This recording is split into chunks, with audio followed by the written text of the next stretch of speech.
નમસ્કાર મિત્રો, સ્વાગત છે તમારું માર્કેટ બુલેટિનમાં. તમને ખ્યાલ જ છે કે માર્કેટ બુલેટિનમાં આપણે પોસ્ટ કરી જે શેર બજાર તથા આઈપીઓ લગતા તમામ મહત્વના સાચા અને ઝડપી સમાચાર એ પણ આપણી ગુજરાતી ભાષામાં. અમને વિશ્વાસ છે કે તમે ચેનલને સબસ્ક્રાઇબ કરી જ લીધી હશે. જો ન કરી હોય ભૂલથી તો હમણાં સબસ્ક્રાઇબ કરી લેજો અને બેલ આઇકોન ખાસ પ્રેસ કરી દેજો, જેથી જેવો અમે વિડીયો મૂકીએ એ સાથે જ તમને મોબાઈલ ઉપર નોટિફિકેશન આવી જાય કે માર્કેટ બુલેટિનનો વિડીયો આવી ગયો છે. તો ચેનલને ખાસ સબસ્ક્રાઇબ કરી લેજો. આજના વિડીયોમાં વાત કરવી છે, આજે તમને ખ્યાલ જ છે કે બજારમાં એવી રિકવરી અને કાલે છે નિફ્ટીની એક્સપાયરી. તો આ વિડીયો ટ્રેડર મિત્રો અને ઇન્વેસ્ટર મિત્રો બંને માટે જરૂરી છે, તો વિડીયો સંપૂર્ણ નિહાળજો. ચાલો વધુ વાત ન કરતા શરૂઆત કરીએ. આજે સવારે જ્યારે માર્કેટ ખુલ્યું તે રોકાણકારોમાં ભારે ફાડ પડી ગઈ. રશિયા, યુક્રેન અને ઇઝરાયલ, ઈરાન જેવા વૈશ્વિક ભૌગોલિક તણાવને કારણે ક્રૂડ ઓઇલના ભાવમાં 2020 પછીનો સૌથી મોટો ઉછાળો જોવા મળ્યો અને ભાવ $116 સુધી પહોંચી ગયો. આના કારણે ભારતીય શેરબજારમાં સીધો 1.60% એટલે કે 1.5%થી વધુનો કડાકો જોવા મળ્યો. નિફ્ટી અને સેન્સેક્સ બંને મોટા ગેપ ડાઉન સાથે ખુલ્યા, જેના કારણે બજાર ખુલતાની સાથે જ રોકાણકારોના લાખો કરોડ રૂપિયા સ્વાહા થઈ ગયા. ગ્લોબલ માર્કેટમાં જોવા મળેલી નબળાઈની સીધી અસર દલાલ સ્ટ્રીટ ઉપર જોવા મળી. સવારના સત્રમાં એવું લાગતું હતું કે માર્કેટ આજે બહુ મોટી ખાઈમાં જશે, કારણ કે એશિયન બજારો પણ સારા એવા ઘટેલા હતા. રોકાણકારોના સેન્ટિમેન્ટને સૌથી વધુ ફટકો વધતા જતા ફુગાવાના ડરે માર્યો હતો. આજના દિવસની સૌથી મોટી હાઇલાઇટ રહી કે માર્કેટે નીચલા મથાળેથી જોરદાર વળતો પ્રહાર કર્યો. નિફ્ટી સવારે ઘટીને 23,697ના લેવલે પહોંચી ગઈ, પરંતુ ત્યાંથી નીચા ભાવે ખરીદી એટલે કે વેલ્યુ બાઇંગ નીકળતા માર્કેટમાં 330 પોઈન્ટથી વધુનો સુધારો જોવા મળ્યો. આ રિકવરી વાતનો પુરાવો છે કે ભલે માહોલ નકારાત્મક હોય, પણ ભારતીય બજારમાં નીચલા સ્તરે મજબૂત ખરીદદારો હજુ પણ સક્રિય છે અને તેઓ ઘટાડે ખરીદવાની તક પણ નથી ચૂકતા. ખાસ કરીને રિટેલ રોકાણકારો અને ડોમેસ્ટિક ફંડ કે જે રીતે સપોર્ટ આવ્યો છે ત્યાંથી માર્કેટમાં આત્મવિશ્વાસ પાછો આવ્યો છે. રિકવરી દરમિયાન નિફ્ટીએ ફરી 24,000નું મહત્વનું લેવલ પાર કર્યું અને જે ટ્રેડર્સ માટે મોટી રાહત કહી શકાય. આ ઉછાળો સાબિત કરે છે કે બજાર દરેક ઘટાડે લાંબા ગાળાની તક તરીકે જોઈ રહ્યું છે. વાત કરીએ ક્રૂડ ઓઇલ ઉપરના સ્તરેથી જે ઘટાડો કે નરમાશ આવી તેની, તો માર્કેટમાં રિકવરી આવવા પાછળનું એક મુખ્ય કારણ એ પણ હતું કે ક્રૂડ ઓઇલ સવારે જે ક્રૂડ ઓઇલ $116 સુધી પહોંચ્યું હતું, તેમાં ઉપરના લેવલેથી પ્રોફિટ બુકિંગ આવ્યું અને ભાવ થોડો નીચે ઉતર્યો. ભારત તેલની આયાત કરતો મોટો દેશ હોવાથી ક્રૂડના ભાવ વધે તો આપણી અર્થવ્યવસ્થા ઉપર દબાણ આવે, પણ આજે જેવી ક્રૂડમાં થોડી નરમાશ જોવા મળી કે તરત જ આપણા બજારમાં તેજીના સંકેત દેખાણા અને નિફ્ટી 24,000 ઉપર બંધાવવામાં સફળ થઈ. ઇન્ટ્રાડેમાં તેલના ભાવમાં થયેલી હળવી નરમાશે પબ્લિક સેક્ટર ઓઇલ કંપનીને થોડો ટેકો આપ્યો, જોકે હજુ પણ ક્રૂડ $110ની ઉપર હોવાથી એક ચિંતાનો વિષય બની રહ્યો છે. આવતીકાલે જો ક્રૂડ ફરી વધે તો બજાર ફરી દબાણમાં આવી શકે, પરંતુ અત્યારે તો ઉપરથી લેવલ ઘટાડો બજાર માટે આશીર્વાદરૂપ બન્યો છે. રિકવરી છતાં પણ બજારમાં ડરનો માહોલ તો હતો જ, કારણ કે આજના દિવસે 850થી વધુ શેરોએ તેમની 52 વીકની લો સ્પર્શ કરી, એટલે કે વર્ષનો સૌથી નીચેનો ભાવ બતાવ્યો, જેમાં એશિયન પેન્ટ્સ, ગેલ, પીએનબી હાઉસિંગ અને ઇન્ટર ગ્લોબલ એવિએશન જેવા એટલે કે ઇન્ડિગો જેવા મોટા નામ સામેલ છે. બીએસએ લિસ્ટેડ કંપનીઓના કુલ માર્કેટ કેપમાં આજે એક જ દિવસમાં અંદાજિત 8 લાખ કરોડ રૂપિયાનો ધરખમ ઘટાડો નોંધાયો છે, જે રોકાણકારો માટે ચિંતાનો વિષય છે.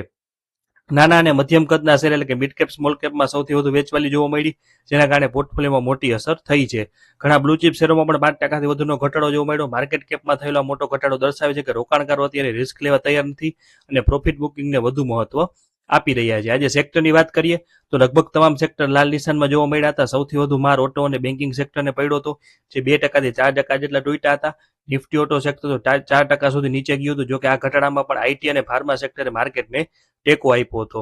આ વાત આપણે ગઈકાલના વિડીયોમાં પણ કહી હતી કે આઈટી સેક્ટર અને ફાર્મા સેક્ટર ઉપર નજર રાખજો, અને આજે તમે તેનું પરિણામ જોઈ રહ્યા તો આપણી ચેનલને ખાસ સબસ્ક્રાઇબ કરી લેજો અને આપણા મિત્રો સાથે પણ વિડીયોની લિંક શેર કરજો. આગળ વાત કરીએ તો વિપ્રો અને સન ફાર્મા જેવા શેરો લીના લેશનમાં બંધ રહ્યા હતા, જેણે બજારને વધતું નીચે જતું અટકાવ્યું, એટલે કે બજારને નીચે પડતા અટકાવ્યું હતું. ટાટા મોટર્સ અને બજાજ ઓટો જેવા હેવીવેટ શેરોમાં થયેલા ગાબડાથી ઓટો ઇન્ડેક્સ લથડ્યો હતો અને સરકારી બેંકોમાં પણ આજે 3%થી વધુનો પ્રોફિટ બુકિંગ જોવા મળ્યું હતું. માત્ર આઈટી અને સેક્ટર જેવું હતું જ્યાં રૂપિયાની નબળાઈને કારણે ખરીદી જોવા મળી હતી, જેના લીધે ઇન્ડેક્સને મોટો સપોર્ટ મળ્યો હતો. હવે વાત કરીએ આવતીકાલની એક્સપાયરીનું વિશ્લેષણની, તો આવતીકાલે નિફ્ટીની એક્સપાયરીનો દિવસ છે, તેથી બજારમાં ખૂબ જ મોટી મુવમેન્ટ જોવા મળી શકે છે.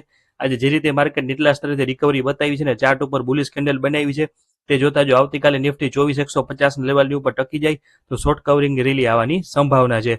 પરંતુ જો ગ્લોબલ માર્કેટ ફરીથી બગડશે તો નીચેની તરફ 23,850નો સપોર્ટ ખૂબ જ મહત્વનો સાબિત થશે. એક્સપાયરીના દિવસે કોલ અને પુટ રાઇટરની પોઝિશન બજારને નચાવી શકે છે. ડેરિવેટિવ્સ ડેટા મુજબ 24,200 ઉપર મોટો અવરોધ દેખાય છે.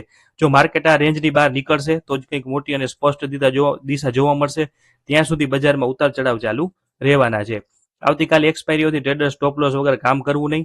અત્યારે માર્કેટમાં સેલ ઓન રાઇઝ એટલે કે ઉછાળે વેચવાની સ્ટ્રેટેજી કામ કરી રહી છે. જ્યાં સુધી નિફ્ટી 24,300 લેવલને પાર ન કરે, રોકાણકારોએ અત્યારે પેનિકમાં આવીને સારા શેર વેચવાને બદલે ધીમે ધીમે એસઆઈપીની જેમ ખરીદી ચાલુ રાખવી જોઈએ.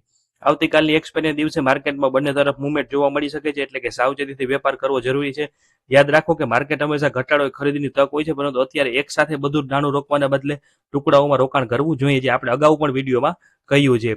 એક્સપાયરીના દિવસે ઓવર ટ્રેડિંગથી બચવું અને માત્ર કન્ફર્મ થયેલા લેવલ ઉપર જ સોદા કરવા, અને આવતીકાલનો દિવસ નક્કી કરશે કે માર્કેટમાં આવેલી રિકવરી ટકી રહે છે કે ફરીથી ઘટાડો શરૂ થશે. જો આવતીકાલે તમને ટ્રેડિંગ કરતા મિત્રોને કોઈ પણ ખ્યાલ ના આવે કે કંઈ પણ લેવલ ન સમજાય કે બજાર તમને ન સમજાય, તો એક દિવસ કદાચ ટ્રેડિંગ તમે સ્કીપ કરશો તો પણ તમે કંઈ ગુમાવશો નહીં, પણ તમારી કેપિટલ બચાવશો. તો આ અંતમાં મિત્રો એક ખાસ નોંધ લેજો કે આ વિડીયોમાં આપેલી માહિતી માત્ર શૈક્ષણિક હેતુ માટે છે. હું કોઈ સેબી રજિસ્ટર્ડ એનાલિસ્ટ નથી, તેથી કોઈ પણ રોકાણ કે ટ્રેડિંગ કરતા પહેલા તમારા નાણાકીય સલાહકારની મદદ લેવી ખૂબ જ જરૂરી છે, કારણ કે શેર બજારમાં જોખમ રહેલું છે. જો તમને અમારું માર્કેટ એનાલિસિસ અને મહેનત પસંદ આવી હોય તો વિડીયોને અત્યારે જ લાઈક કરો અને તમારા મિત્રો કે જેઓ શેર બજારમાં રસ ધરાવે છે તેમને શેર કરવાનું ભૂલતા નહીં. અમારી ચેનલ માર્કેટ બુલેટિનને સબસ્ક્રાઇબ કરીને બેલ આઇકોન દબાવી દેજો, જેથી આવતીકાલની એક્સપાયરી જેવો કોઈ પણ મહત્વનો અપડેટ તમારાથી ના ચૂકી જાય. અને આઈપીઓ લગતા તો આપણે તમામ મહત્વના અપડેટ પોસ્ટ આમાં કરીએ છીએ, અને આપણા ઇન્સ્ટાગ્રામ પેજને પણ ખાસ ફોલો કરી લેજો. આ તો આ વાત કરીએ આપણે આજે બજાર કેવું રહ્યું ને આવતીકાલે કેવું રહેશે. તો આવા તમામ મહત્વના અપડેટ એ પણ આપણી ગુજરાતી ભાષામાં મેળવવા માટે માર્કેટ બુલેટિન સાથે જોડાયેલા રહેજો. અને કોઈ પણ પ્રશ્ન કે મંતવ્ય હોય તો કોમેન્ટ સેક્શનમાં જરૂર જણાવજો. આભાર. જય જય ગરવી ગુજરાત. જય હિન્દ.